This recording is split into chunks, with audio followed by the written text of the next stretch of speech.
Guten Tag zusammen. Wir sind hier auf einem Friedhof im Südwesten von Deutschland. Ich bin gerade hier angekommen und bin direkt begeistert von dem Friedhof. Der erste Eindruck, der sich hier ergibt, also bombastisch. Um das mal sozusagen, ich könnte mir vorstellen, dass ich auch hier meine letzte Ruhestätte finde. Also auf den ersten Blick habe ich mich in Anführungszeichen in diesen Friedhof verliebt. Schaut gerne, er ist terrassenförmig angelegt und dieses Bild sagt doch eigentlich schon mehr als 1000 Worte. Und ich zeige euch gleich noch ein paar weitere Details. Wir sind hier heute zu einer Urnenbestattung. Dort bin ich als Dienstleister gebucht worden. Mein Name ist Peter Brox und ich biete unterschiedliche Leistungen im Zuge der Beisetzung an. Ja, jetzt werde ich euch noch ein paar Eindrücke hier vom Friedhof zeigen und dann leiten wir über zu der Beisetzung. Dort kann ich nicht alles zeigen, aber ich denke mal, ich kann euch schon einen recht guten Eindruck vermitteln. Aber weitere Details dazu zeige ich euch dann oben, wo die Urnengräber sind.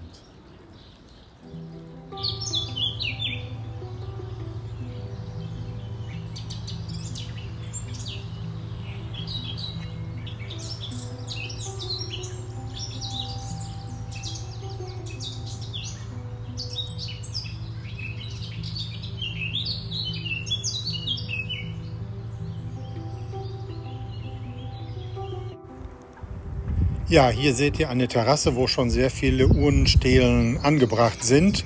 Wunderschön angelegt, auch mit Sitzbänken, dass man immer wieder verweilen kann, um sich der Verstorbenen zu erinnern. Ja, hier seht ihr jetzt die Urnenwand und dieses Bild hat auch so ein bisschen Symbolik. Man kann sagen, hier ist das Ende des Lebens, dahinter ist eine Baustelle, man weiß noch nicht richtig, wie es weitergeht. Man kann das auch aus wirtschaftlicher Sicht sehen. Also der Friedhofsbetreiber hat also so die Möglichkeit, die Bauabschnitte immer relativ kurz zu wählen, so dass er nicht mit einer Riesensumme in Vorleistung gehen muss, sondern kann jedes Jahr diese Urnengräber entsprechend erweitern und muss so nicht in wahnsinniger finanzielle Vorleistung gehen. Also ich bin begeistert von dieser Anlage. Ich finde es total klasse. Jetzt muss ich mich noch mal eben umdrehen.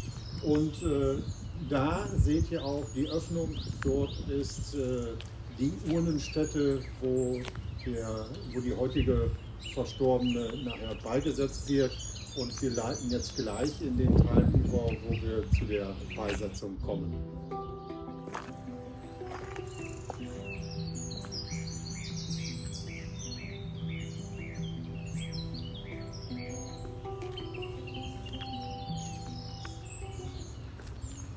Ja, hier seht ihr die näheren Vorbereitungen für die Beisetzung gleich. Wir haben hier einmal 52 Ballons vorbereitet. Die Zahl 52, die Verstorbene ist 52 Jahre alt geworden. Deshalb haben wir diese Zahl aufgenommen. Wir haben überwiegend weiße, runde, neutrale Ballons.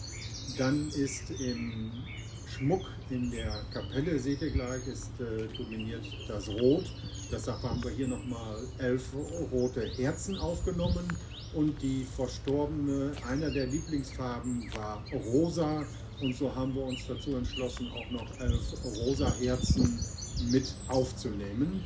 Die werden wir nachher verteilen und so hat jeder die Möglichkeit, nochmal Ballons fliegen zu lassen. In dem weißen Korb sind 2 weiße Brieftauben drin. Die werde ich nachher dem nächsten Angehörigen überreichen. Und so haben die nochmal die Möglichkeit, dass sie diesen Tauben ihre Wünsche für die Verstorbene mit auf die letzte Reise geben. Das Fliegenlassen der Tauben werde ich aus Pietätsgründen nicht zeigen.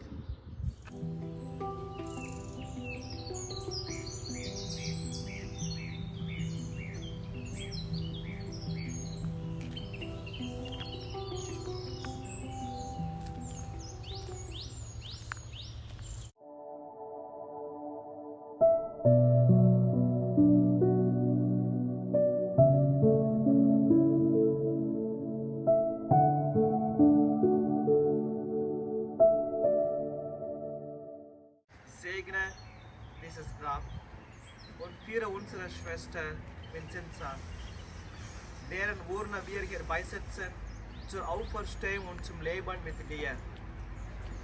Christus spricht, ich bin die Auferstehung und das Leben. Wer an mich glaubt, wird leben, auch wenn er stirbt.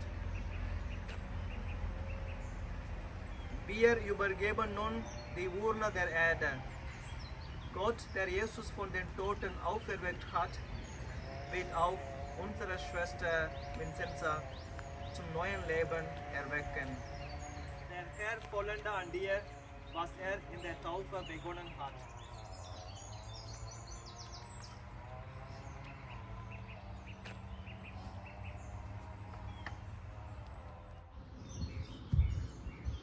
Ja, liebe Angehörige, liebe Freunde von Vincenza, ihr habt es gerade gesehen, als ihr hier vorbeigekommen seid. Wir haben Ballons vorbereitet. Die werde ich jetzt von den Ständern schneiden, überreiche euch allen jeweils einen Ballon. Dann gehe ich noch mal eben kurz durch die Reihen, schneide die Bänder noch etwas kürzer und dann lassen wir alle gemeinsam die Ballons fliegen und ihr habt so auch noch mal die Möglichkeit, eure Gedanken eventuell Vincenza noch etwas näher zu bringen.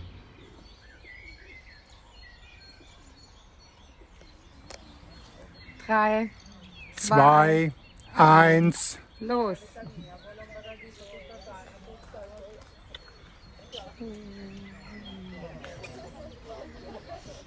Da Regen ist nicht schlimm. Ja, die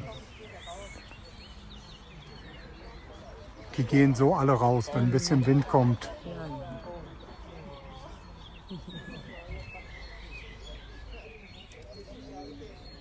Der Baum des Lebens. Ja.